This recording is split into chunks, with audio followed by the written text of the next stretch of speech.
sa Pilipinas. Maayong aga Bacolod, maayong aga bilugabahin sa Western Visayas. Karon nga adlaw Webes, Hunyo 23, 2022. Ang inyong news team, Aksyon, Iden, Aboso. kag Aksyon Boy Duran. Ang mga balita lokal, pagkalapos lamang sa ne. This news sponsor.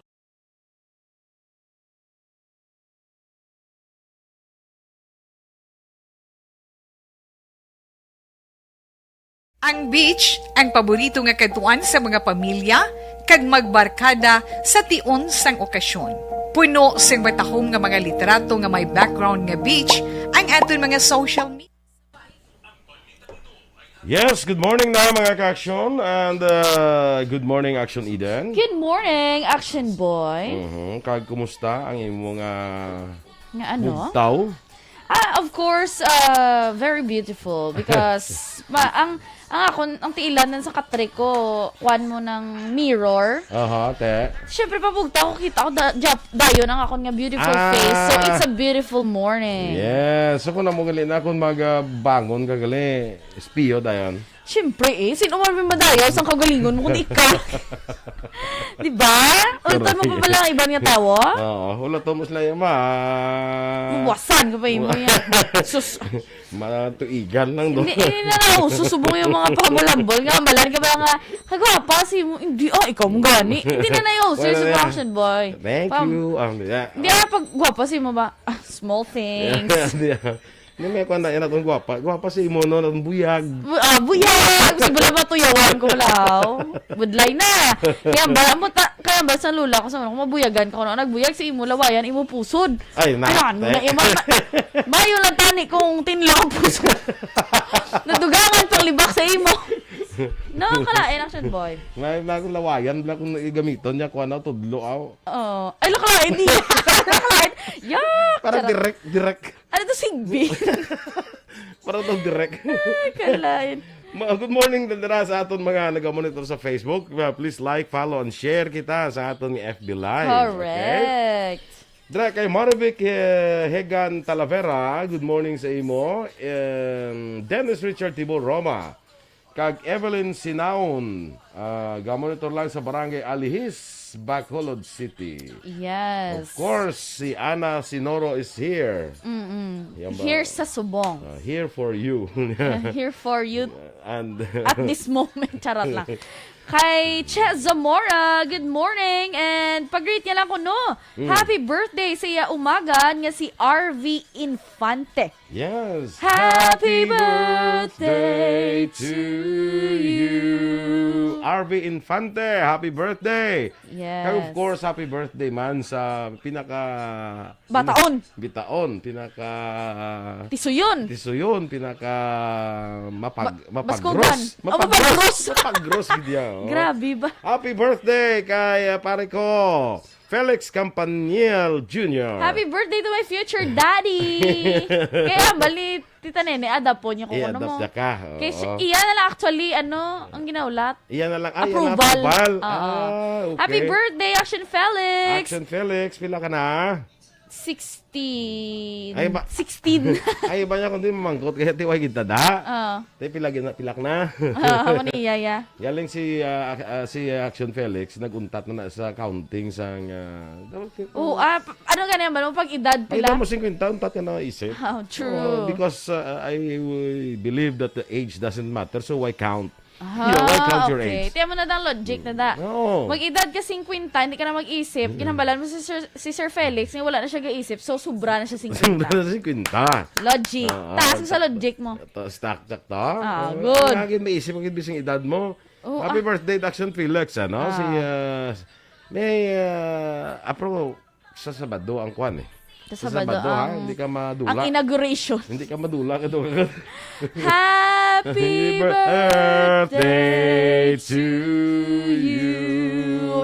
Syok sa unekon, ha? Yes. Remedios, Taton, Makilan. Morning man sa imo, dira. Wala. Ingko ko ng balon. Ang balon ka gwapa. Tapos may joke sa punta ko ng Bal Dennis. Ay, ako ginasumbag ko na yun. Ang inatampuyo. Ano ko dinadaan? Sa dista ko yan. Pagambal. Wapa. Joke. Diretso na. Sulok-sulok ko. Standby sa aton nga mga balita lokal.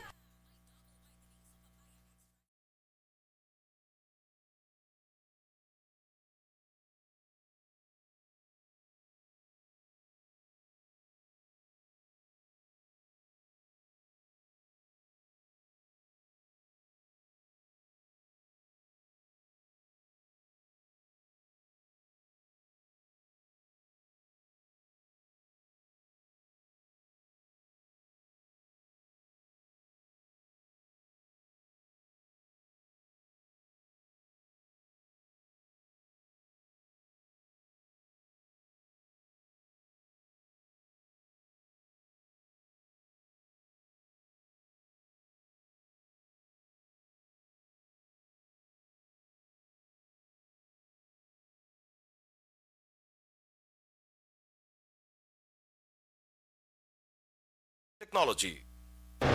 Aksyon! Balitang Bayan, numero 1.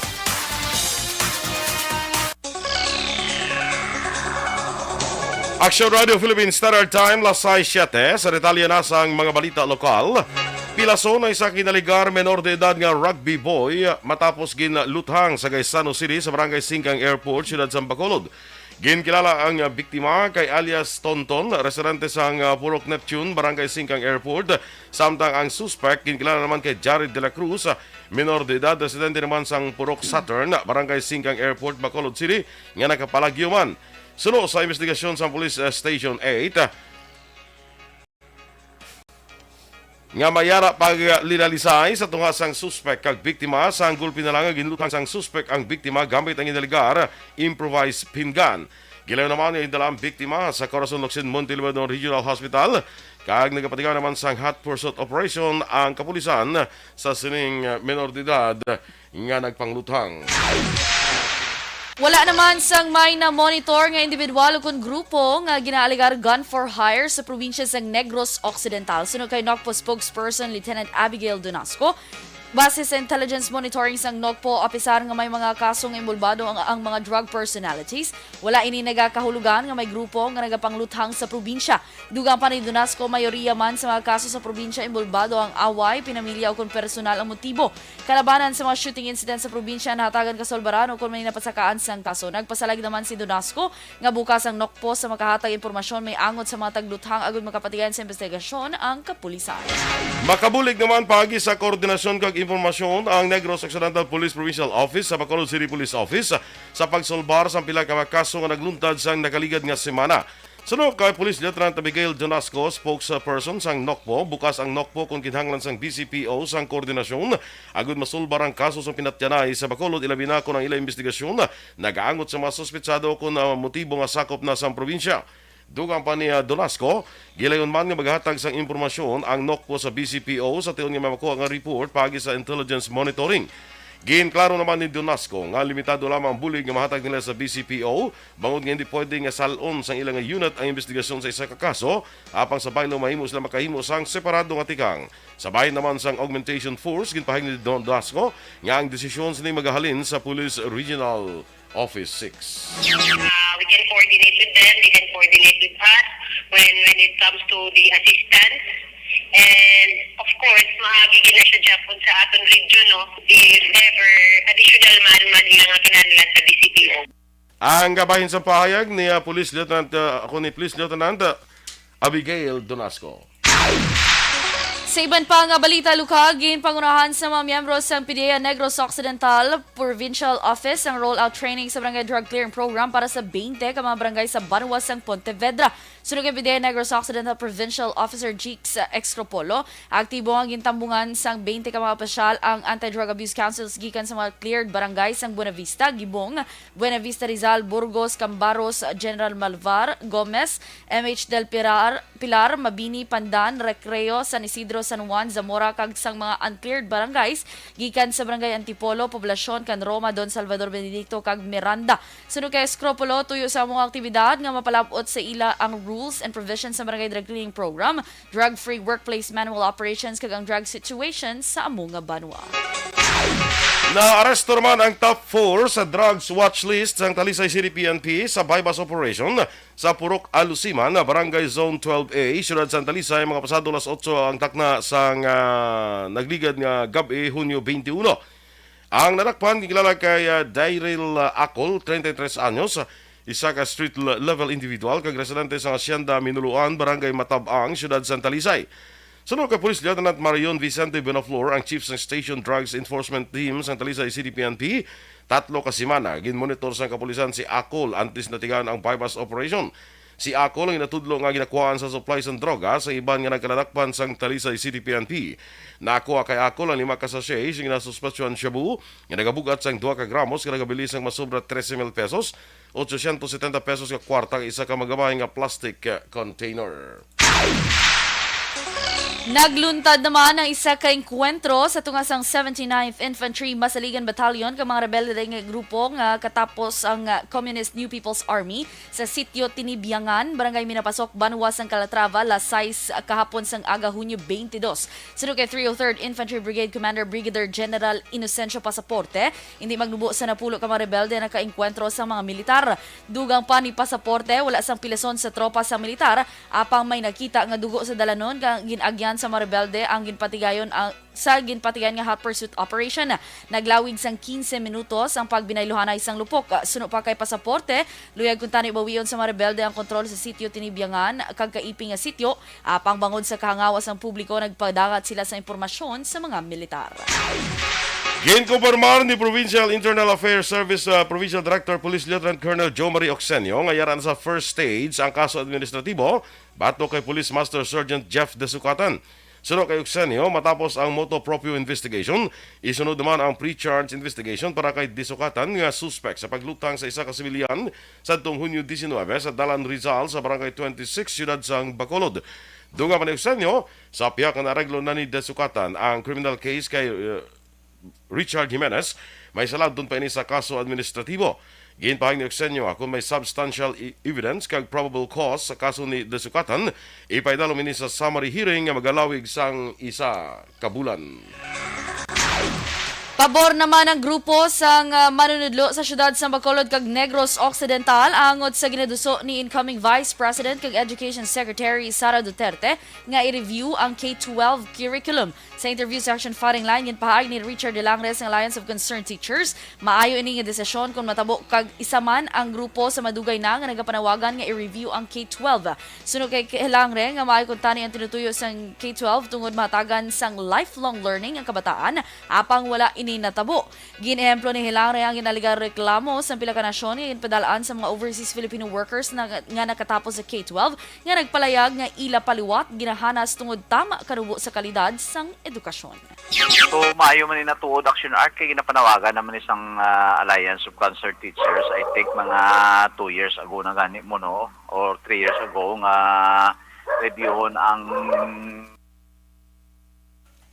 ang kabahin sa pagpahayag ni Richard Helangre.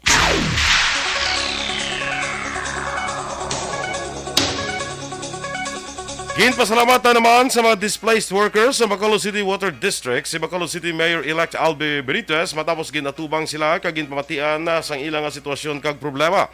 Suno kay Lenny Espina, presidente sang Basiwa Employees Union, sang Lunes nga daw nakigsapol sila kay Benitez kag ginpahibalo kung paano ini makabulig sa mga empleyado ginkakas bangod sa joint venture agreement kaupod ang Prime Water. Dugang pa, blanco ang pumuluyo kung anong kahimuan kag nalaktan sang serbisyo sang Basiwa Prime Water sa nagumpisa ang nasambit nga joint venture.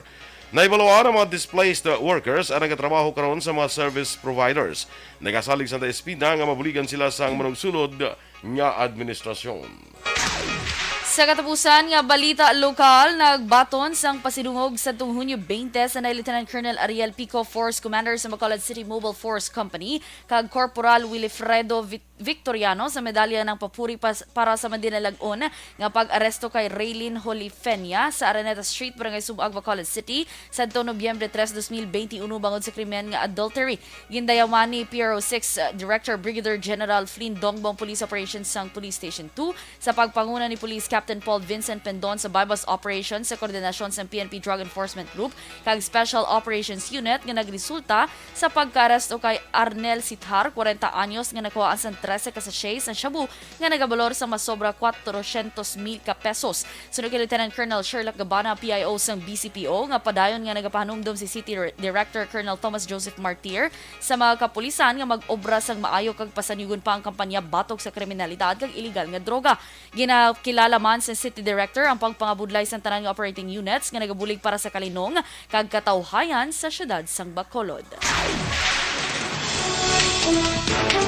Aksyon Radio Philippine Standard Time, las 6:17.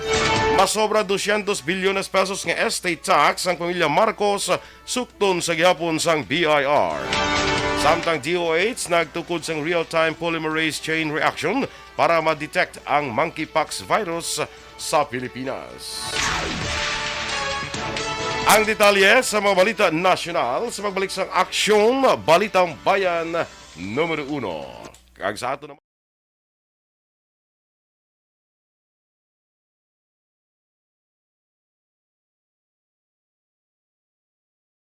Ang beach ang paborito nga katuan sa mga pamilya kag magbarkada sa tion sang okasyon. Puno sing matahom nga mga litrato nga may background nga beach ang aton mga social media. Pero nakahibalo-bala kamo nga ang Pilipinas ang isa sa world's worst offender sa marine plastic pollution? Sa pagtuon sa United Nations sa pag-abot sang 2050, ginatanaw nga mas madamo na ang mga plastic ikumparar sa mga isda sa karagatan. Gani subong pa lang, dapat na kita nga maghimo sang aksyon kag magpakigbahin sa solusyon batok sa plastic pollution. Una, i-reduce o kung ibanan ang paggamit sang single-use plastics. Magdala kag maggamit sang reusable nga grocery bags, utensils, coffee cups, tumbler kag iban pa. Dapat istriktong ipatuman ang mga ordinansa agon lahi nga nag-regulate sa paggamit sang plastic. Madamo man ang mabulig sa pag-recycle sa mga ginagamit nga single-use plastics. Sa mga nag-estar sa coastal areas, hindi pag-ihaboy ang inyo basura sa suba o kon kadagatan. Magpartisipar sa mga clean-up drive sa mga coastal Good morning dira kay Joanne Salmete Esiha, kag kay Melvin Piñafiel. Good morning man. Ma'am Luisa Luing Melos, mayang aga sa imo dira kag kay Melchor Melos. Si Evelyn Sinaon ginatamyaw niya man si Lani kag Lenny Hulagay. Dira sa Purok Gaisano sa Barangay Alihis. Good morning dira sa inyo, no? Kay Athea Kim Iriman, good morning sa imo. Warlito Nesya, dira sa Barangay Pahanukoy, bayong agaman. Dira sa mga taga Purok Villa Lourdes, bala, no? Sa Barangay Pahanukoy, good morning. Sa mga taga Punta Taytay, Barangay Punta Taytay, ba, mayang aga dira sa inyo. Buwas, kuana sa kapiestahan ni San Juan de Bautista. Kabay pa nga hindi lang tama gidla kabudlay magbiyahe dira, no, kung nagaginutok, no. Si Miss Jinke Dialagdon, mayang agaman sa may Phoenix, Arizona. Larry Rico sa Purok Kalubay, Barangay Sampinet. Sa nagapangapi dira sa kapihan ni Lani. Good morning dira sa inyo tanan, no, sa taga Purok Kalubay. Sa akong classmate dira kay Edwin Escopel, no, sa pamilya Escopel dira, good morning sa inyo sa dira sa may Purok Kalubay sa Barangay Sampinet. Si Miss Jinky Delagdo nagatamyaw man kay Mr. Arthur Jeff Villasor kag kay good morning man kay Ma'am Vanessa Mayo and Dr. Matt Mayo. Kay Noel Amar, Alma Oligon, Mikey Montilla, Sirela Summer Aguilion, kag Mr. MJ Season, Michael June Season. Si Mike Jan Samuel de Seba, dira sa may Moises Padilla, morning man. Si Teresa Linaha Kayaw sa Bago City, good morning. Kag sa akon man nga classmate man, si Marcy Rombines Junio. sa may barangay Don Jorge Araneta. Sa kay Kagawad Melchor Baroca Rumbines. Sa Hinubaan. Sa Hinubaan, good morning. Sa mga Alagad Radio. Sa ilan ni Alagad Henry, good morning. Kevin Henry. Ano Mga to? hubadero. Ha? Mga hubadero. Mga Hunks. jumbo hotdog. True. Kaya mo ba to? Kaya mo na? Hindi eh. Ang ano? Kamu lang na iya kaya. Kamu lang na iya mo na iyang abilidad. Pero nag-stack up ka gidi ay. Hala na. Kaya Faustino Capillo Navarro. Watching from Lahad, Datu, Sabah, Malaysia. Uy. Lahad, Datu, Sabah, Malaysia. Anong ba nga bahasa na da sa Malaysia, bala mo? If I'm right. Ang ilang language. So, bahasa. May ara ka na bala, ano ilang nga kanta mo? And kau yang cantik, and kau yang manis, and kau yang manja. Believe ka na. Selalu tersipu, rawat sikapmu. Makatabala si Sir Faustino bala. Kung bahasa sila eh. Lain mo na yan. Kumbaya manan, kumbaya. Lain. Ano yan?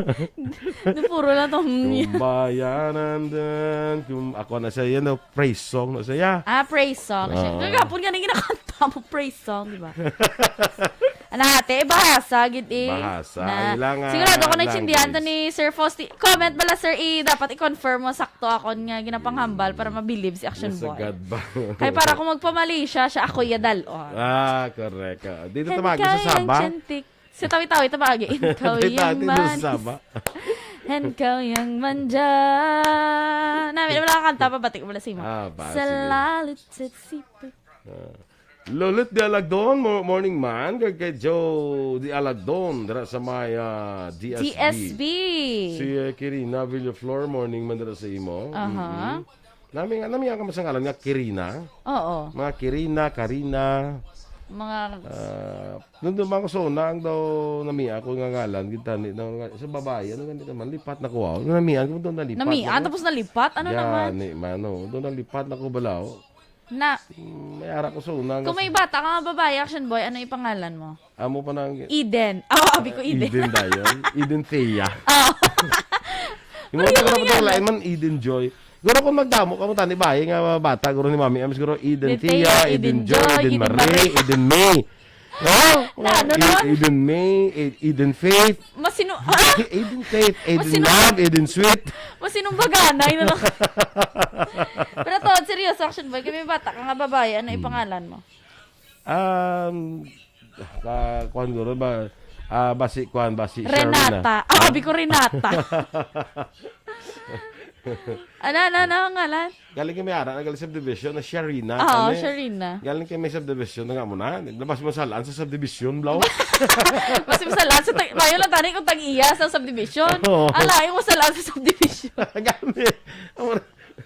Hindi na Sharina para daw combination sa amon nga ngalan. True. Alam, witty. Tinga mo gin-Action Boy, no? Nga combination gina sa mga ngalan niya. No? Pero kay nanamian ng mga parents, i-combine lang ngalan nila nga duwa. Pero sa ngalan si Dennis kag si Emily. Eden. Tani alam mo tani Denim.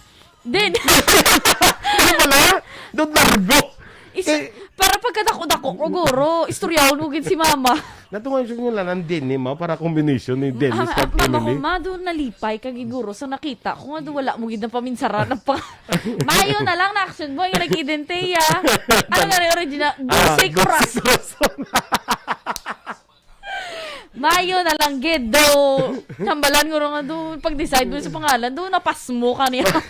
Matyaga kung nga lang kagudo Dulce Corazon guro pag dako-dako mo guro pag amo na nga Stacy mo. Matyaga do isikway sa mama mo. Hindi matyaga kung may mamangkot sa akong pangalan ko, supladahan ko na lang na yun.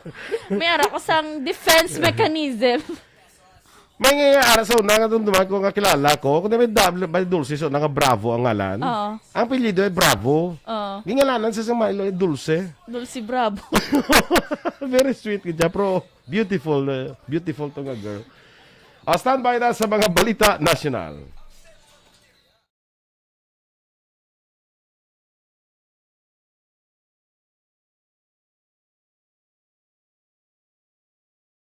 Ang beach ang paborito nga katuan sa mga pamilya kag magbarkada sa tion sang okasyon.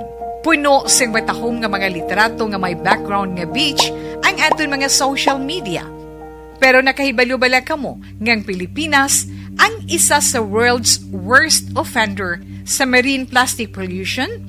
Sa pagtuon sa United Nations, sa pag-abot sang 2050, ginatanaw nga mas madamo na ang mga plastic ikumparar sa mga isda sa karagatan. Gani subong pa lang, dapat na kita nga maghimo sang aksyon kag magpakigbahin sa solusyon batok sa plastic pollution. Una, i-reduce o kung ibanan ang paggamit sang single-use plastics. Magdala kag maggamit sang reusable nga grocery bags, utensils, coffee cups, tumbler kag iban pa. Dapat istrikto nga ipatuman Numero 1. Aksyon Radio Philippine Standard Time, las 6:27 sa Balita Nacional. Nagpangako ang masunod nga commissioner sa Bureau of Internal Revenue nga kolektahon gyapon nila ang ginabulwanta 203 bilyones pesos nga estate tax ang pamilya Marcos nga wala mabayaran bisan sa idalom sa administrasyon ni President-elect Ferdinand Marcos Jr. Kinahanglan suno sa iya mangin good example sila kay himuon nila ini para makuha ang husto nga figures. Ginpabutyag ni Lilia Guillermo nga himuon nila ini basta makuha na nila ang husto nga figures. Suno kay Guillermo, ang himuon i-convert ang mga propiedad sa cash para madugang sa tax collection sang BIR. Naibaluan nga sang Marso tuig 2022 sa ginaabisuhan sang ahensya nga ila ginamanduan ang pamilya Marcos nga bayaran ang amo nga utang. Tuig 1991 sang ma-assess ang VIR nga 23.29 bilyones pesos ang amo nga estate tax apang nakaangkon nini sang interest bago nagapakita nga ipabilin ini sa 203.29 bilyones pesos. Nag-set up ang Department of Health sa real-time polymerase chain reaction na good ma-detect sa posibilidad ng monkeypox virus sa Pilipinas. Ginpahag sa DOH nga madinalag-on nga naka-set up ang ila Research Institute for Tropical Medicine sa PCR batok sa monkeypox cases bilang kabahin sa national preparedness and response sa pamahog sa nasambit nga disease. Sa memorandum sa DOH, ang mga samples mahimo lamang makolekta sa mga persona nga suspected o kung probable case ng monkeypox. Ang samples i-coordinate naman sa Epidemiology Bureau para sa referral sa laboratory facility agud ipaydalom sa confirmatory testing. Ngayon, anunsyo naman sa Department of Health nga nakarecord ang Pilipinas ang 32 kabago nga kaso sa Omicron subvariant BA.5 nga nagdala sa kabilugan nga 43. Ginpahayag ni Health Undersecretary Maria Rosario Vergere, 21 diri ang sa Western Visayas, 4 sa Calabar Zone, 4 sa NCR kag 3 sa Central Luzon. Sa mga kaso naman sa Western Visayas, ginpahayag sa health official nga siyam ang gikan sa workplace cluster samtang sa isa ka balay naman ang 3 ka nagpositibo. Sa piyak kabahin, 30 sa mga kaso ang fully vaccinated batok COVID-19, isa ang partially vaccinated kag isa ang ina-verify pa. Pabor naman sa isa ka mataas nga opisyal sa Department of the Interior and Local Government ug DILG nga mga may booster shot lamang sa COVID-19 ang pasugtan sa air-conditioned rooms. Rason ni Undersecretary Martin Dino ini ang bilang dugang nga paghalong sa paglaton sa COVID-19. Naibalaan nga may panawagan ng pila ka grupo nga idumili anay sa air-conditioned rooms ang mga wala pa mabakunahan sa booster shot. Napahayag man ni Dino nga mas pa nila nga ginpabasko ang kampanya para maengganyo mga nagaduda gihapon sa COVID-19 vaccine kag sa mga hindi magpabakuna sa booster shot. Dugang pa ni Dino nga may mando na sila sa mga opisyal sa barangay nga pangitao ng mga wala pa mabakunahan kag ang mga fully vaccinated na pero wala pa makapag-booster shot. Ginrelease na sa gobyerno nasyonal ang guidelines para sa paghatag sang booster shot sa mga immunocompromised nga mga kabataan edad 12 to 17 anyos. Naibaluan, dugang nga 0.3 ml dose ang Pfizer-BioNTech nga bakuna ang ihatag sa mga bata 28 kadlaw matapos sa ilang second dose. Ang makabig nga immunocompromised pediatric AIDS ang mga individual nga nagapaydalom sa cancer treatment, nagapaydalom sa chronic dialysis, may moderate to severe primary immunodeficiency, may advanced o untreated HIV infection, may active treatment sang high-dose corticosteroids, kay iban nga bulong, mga nakabaton sang organ transplant, mga nakabaton sang stem cell plant sa sulod sang 2 ka tuig, may autoimmune disease, mga na-diagnose ang kondisyon nga kaangay sa level sang immunocompromised state base man sa ila doktor. Madumduman, Hunyo 14, ginamendahan sang Food and Drug Administration ang emergency use authorization sang Pfizer agud malakip sa additional dose para nasambit nga edad. Sa katapusan, nga balita national, magaserbe bilang bago nga chairperson sa National Vaccination Operations Center si Health Undersecretary Maria Rosario Vergere. Ginkumpirman mismo ni Vergere ang report apang yung klaro nga mahimo pa mabago sa pagsulod sang Marcos administration. Ginpasalamatan man ni Vergere si Undersecretary Mirna Kabutahe sa pagtingwa kag sa maayong pagdumala sa NVOC. Ang NVOC amo magahimo sang guidelines para sa COVID-19 inoculation drive, naga-manage sa storage kag inventory sa bakuna, ginasiguro ang timely nga pagdulong sa bakuna kag syringes, subong man koordinasyon sa local government units kag iban pa. Aksyon Radio Philippines Standard Time, las 6:31. Morning dira kay Turco Joncos, John Dexter Celis kag Abner Pineda sa Mombasa, Kenya. Gusto mo to? Dasun lang. Dasun lang. Kag happy birthday, Aksyon Felix Campaniel, karon nga adlaw, June 23. Happy birthday sa imo, Aksyon Felix. Standby na sa Aksyon report, second portion of Aksyon Fred Salanga. Balikay kita sa Aksyon Balita Morning Edition. Upod gyapon sa inyong news team. Aksyon, Iden Aboso. Kag Aksyon Boy Duran. Una sa balita, una sa Aksyon. Sa Bacolod Aksyon Radio. Aksyon Radio! Life Extension Vitamin